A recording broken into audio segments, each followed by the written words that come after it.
welcome back to More Money Minutes for Doctors. I'm Catherine Vesnas, your host. I'm CEO and founder of MD Financial Advisors. Now, today we're doing part 2 of doctors and contracts. So I hope you didn't miss part 1, but if you did, we'll link it below so you can go back and listen to that. That would be a great place to start because you know what? We're getting into contract season for doctors. That time period right around the end of the year and the first of the year is where a lot of new doctors are getting their very first contracts and a lot of other doctors are switching careers. So one of the things that we do for all of our clients who need it is we do a business review of their contract, just to let them know what they're signing on to, and also to point out some potential fire drills down the road. So if you have any other questions that you'd like us to talk about in a future episode, please go ahead and email us at info@mdfinancialadvisors.com. I'd like very much to be able to talk about whatever is of interest to you. Now, back to contracts. Yes, long and very frequently full of a lot of legal jargon. And I know you're tired, you're exhausted, you just want to sign that thing and be done with it. But I'm going to encourage you to take a couple of minutes, at least go through what we're going to be talking about today. And a lot of times it may need a professional to review it for you.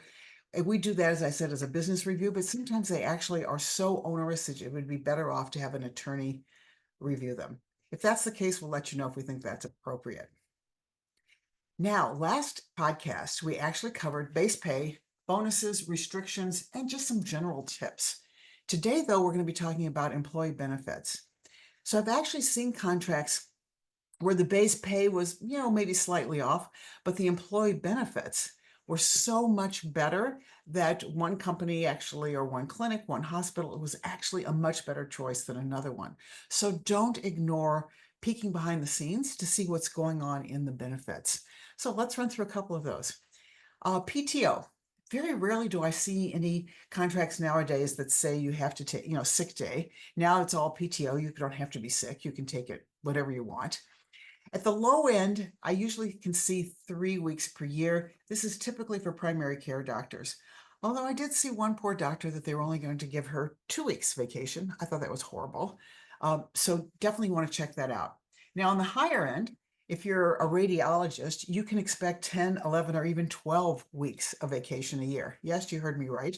The first time I saw this, I thought it had to be a mistake, but apparently that's very common for radiologists. So something you want to look at, how much PTO do you get? How is it accrued? Do you get more as you stay longer with this particular hospital or clinic? So take a look at that. Number 2 would be medical, dental, and vision insurance. Now, I have to tell you as an employer myself, these benefits are crazy expensive as an employer to offer to their employees. In a perfect world, they're going to cover maybe half of your personal medical, dental, vision coverage and half of your family members. But that's not true for everywhere because it's so expensive nowadays for employers to do it. So once again, take a look at the options. They really aren't required to offer anything for your family. Maybe they just covering you. Sometimes your spouse's benefits may be better. It might be better to do a plan under your spouse. Take a look at what it's going to cost. Now, I want to encourage you to think also about a health savings account. Not every employer offers this, but they're getting a lot more common. So if you're married with a family, you can actually set aside $8,300 a year. Nice, you don't have to pay tax on that. Whoopee. It can go into a special account and you can use it for out-of-pocket expenses for your medical, maybe prescriptions, new glasses, braces, whatever you want to be able to use it for. And the nice thing about these is you can actually carry them forward to future years. Now, with that said, this is not a great option for everyone. If you've got young kids, they've got allergies, they've got some other health problems, and they're constantly in the emergency room, or, they're getting infections, you can run through that 8,300 pretty darn quick. Because obviously what happens with these is when you have a health savings account, it's accompanied with a medical plan that has a very high deductible. Let's say $5,000. So it's pretty easy to go through $5,000 if you're in some sort of accident. Now, here's my advice on this.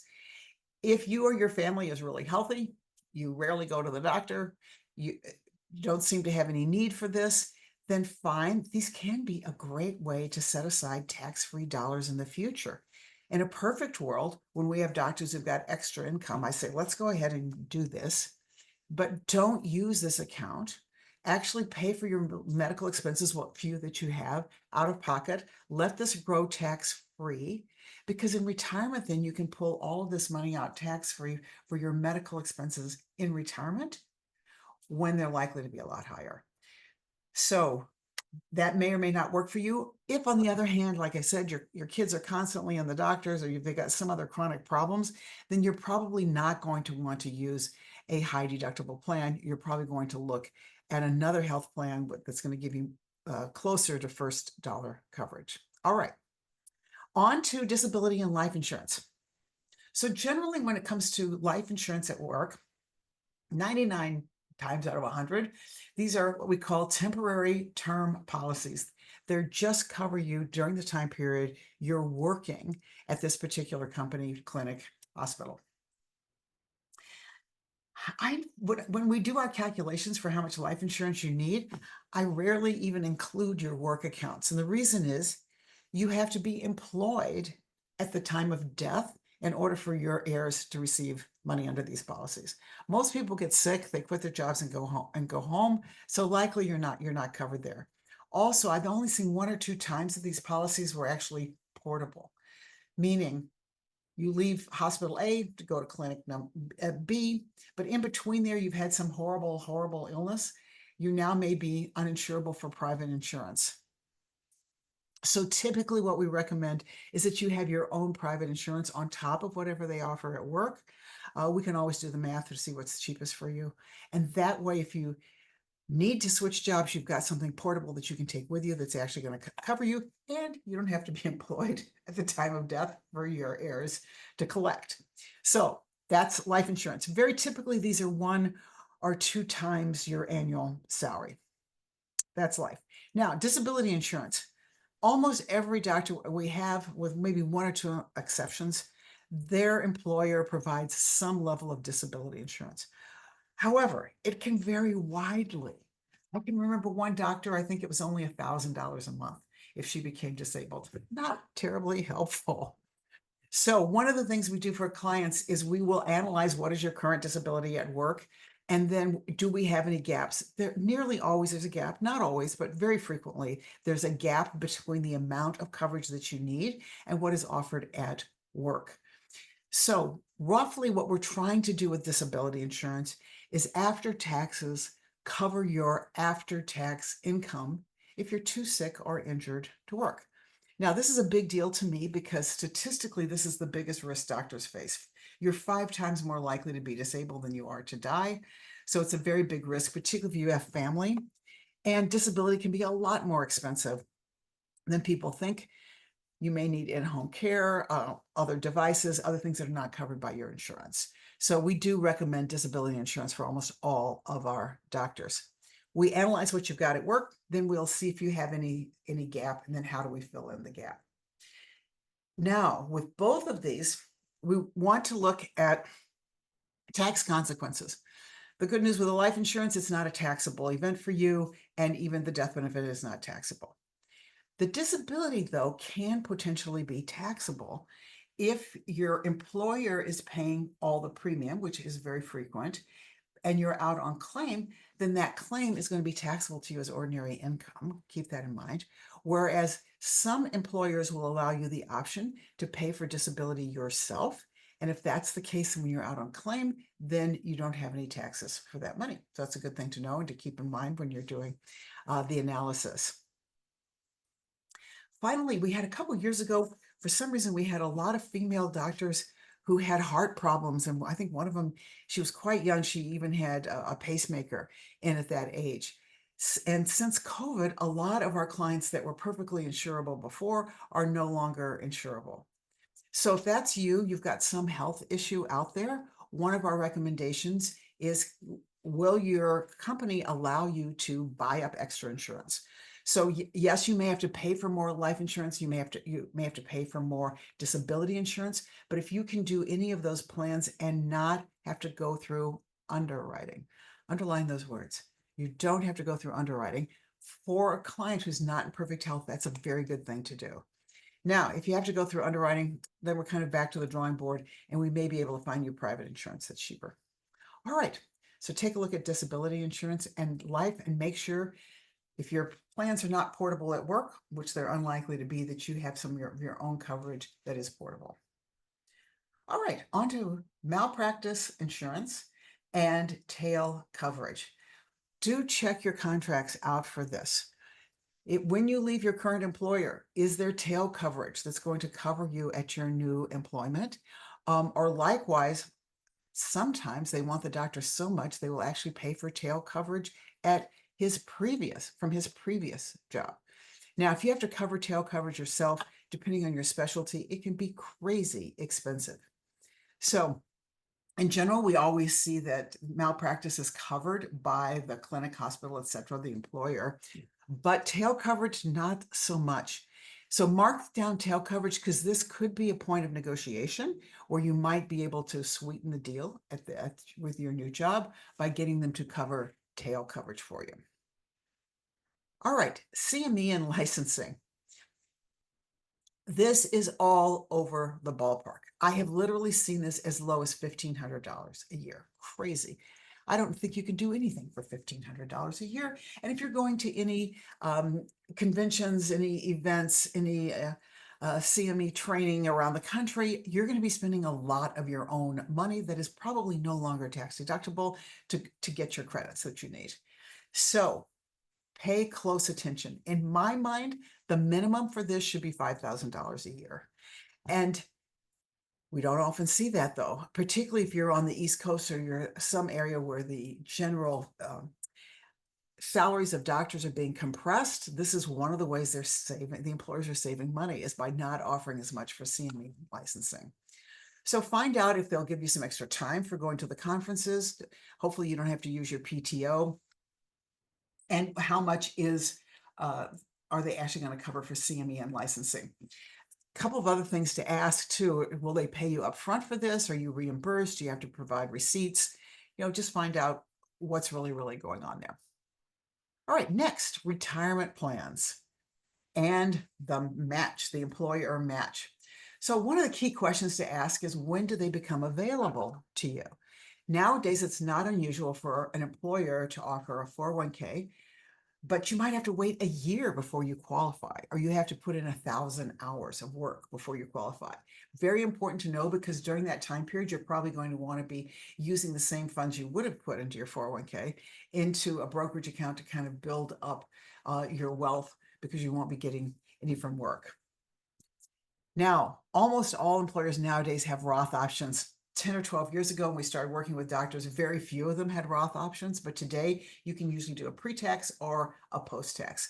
What you choose is going to depend a lot on the state you live in, your tax situation, what tax bracket you're in, your wealth, and so forth. And whenever possible, we love for clients to choose the Roth option. But if you live in California, New York, Minnesota, where the state taxes are quite high, that may not be the best option for you. Now, key question here is the employer match. How much is it, and when does it start? And this makes a huge difference in retirement plans. If you're one of our clients, you know that a 2 or 3 or 4% match per year in your retirement plan on your funds can have a huge difference in the outcome of how much money you'll have when it comes to retirement. So you might also find a 457. A 457 is a deferred compensation plan. It's not exactly like a 401 or 403B. In a 457, typically you set aside your own money, and at some point in the future, when you pull it out, it's going to be 100% taxable. These can be a good deal in certain circumstances, but by and large, I will be frank, I see a lot of problems with 457s. Including some of you may have heard about a recent situation to happen to those poor doctors who are working for a for-profit company that went bankrupt recently. And one of the problems with 457s is the employers can come after the money in the account. In other words, the creditors of the employer can come after the doctor's money in a 457, even though it was the doctor that put the money into the 457. And this is what happened to some poor doctors. I think they were in Southern Massachusetts recently. Not a great situation for them at all. It's the terms of the agreement. There's probably going to be some class action lawsuits on their behalf. I don't know how they'll end up, but I would say be very, very careful if you're offered a 457. For sure, we need to read the fine print on those because they vary widely from plan to plan on what to do with them and whether they're ever appropriate.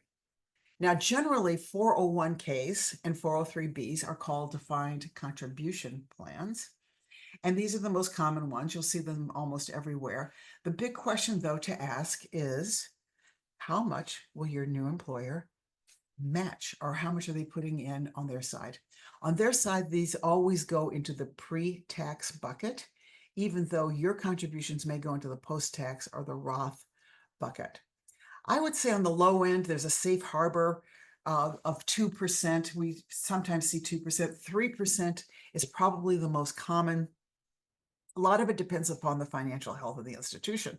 If you're working for a practice that is extremely healthy and very, very profitable, you might get something on top of this match that's called a profit sharing account. That's also pre-tax, and this can be considerable. So this year, I'm recording this in 2024, between the employee and the employer contributions, you could get up to a maximum of $69,000 into these accounts. Lovely, wonderful. Yes, I know. But some firms just can't afford to do the full profit sharing to get you topped up to 69,000. Some can. Obviously, it's a hugely big deal either way. So find out if you do have profit sharing at your particular place of employment. How much do they typically put in? Is it the maximum? If not, and then be sure and let your financial advisor know, because we need to put those numbers into your projections because they'll have a huge, huge impact down the road. Now, I will say a few years back, in what I think of as the good old days, 2011, we actually had some employers on the East Coast that were matching a 12% per year. And the doctor didn't have to put any money in at all, in their own money. So we'd see doctors with hundreds and hundreds of thousands of dollars because they'd been in this hospital for so long. They had not a dime of this was their own money. All of it was the employer's money that they'd been putting in on their behalf. Well, unfortunately, with the compression in healthcare costs and a lot of these hospitals and clinics in financial trouble, that's pretty much a thing of the past. But you might get lucky. Hopefully, your new employer can still have a very generous contribution on your behalf. Now, debt repayment programs.